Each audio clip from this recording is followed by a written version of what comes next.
Bago natin simulan ang kwento, shout out muna kay Karamoanon Vlogger from Karamoan, Camarines Sur.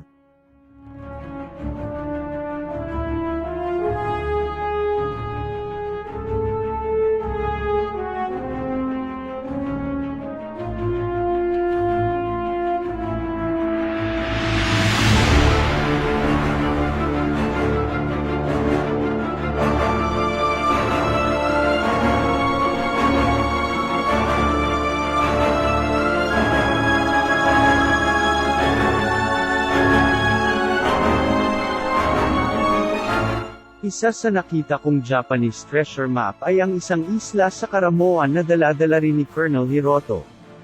Ito mismo ay nagawan ko ng duplicate na drawing ko mismo, ang problema lang nasira ang hard drive ko kung saan ko ito nakasave. May na-publish ako nito sa blog at forum about treasure hunting na gawa ko rin mismo pero tinampered ko ang mahalagang details nito tulad ng eksaktong lugar, petsa nang itinago ito at ang corresponding degrees ng mismong lugar.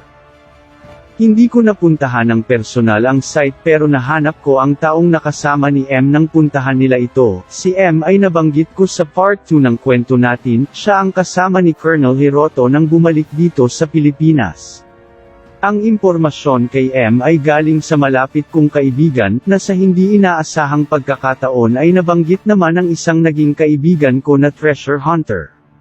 Sabi niya kung inabot mo sana si M yun ang matindi alam noon ang mga treasure site dito sa Bicol region at nakasama nga raw sila ni M nang pumunta sa Karamoan. Tinanong ko naman siya kung sino huling nakasama ni M, sabi niya si FM huling kasama noon. Dahil nga may hawak silang mapa, napuntahan nila ang eksaktong kinalalagyan ng mga kayamanan na nakalagay sa mapa. Sa mapa kasi sa entrance ng kuweba o tunnel ay may mga nakatanim na bomba papasok dito, kung wala kang mapa ay delikadong madaanan mo ito. At hindi lang yun sa description sa mapa ang mga gold bars ay nakalagay sa mga ammunition box na nakasalansan na tila pyramid sa tubig dagat. Ang sitwasyon kasi sa tunnel na ginawa ng mga Japanese Imperial Army sa dulo nito ay may tila swimming pool na ginawa at doon sinalansan ang mga kayamanan, na makikita mo mismo ito pag narating mo ang location.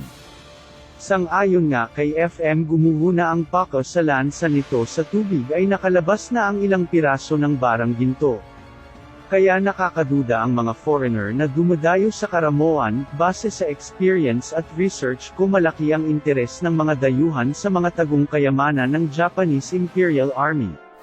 Siguradong may mga taga-Karamoan din na nakakaalam ng kwento na ito, dahil may nakapagsabi na rin sa amin na sinubukan na rin itong i-operate ng tiyuhin niyang taga-Karamoan. Ito ay salaysay lamang hango sa mga impormasyong nakalap ko, kung totoong ang umiiral ang itinagong kayamanan ng mga Japanese Imperial Army. May iba pa kayang nakakita nito.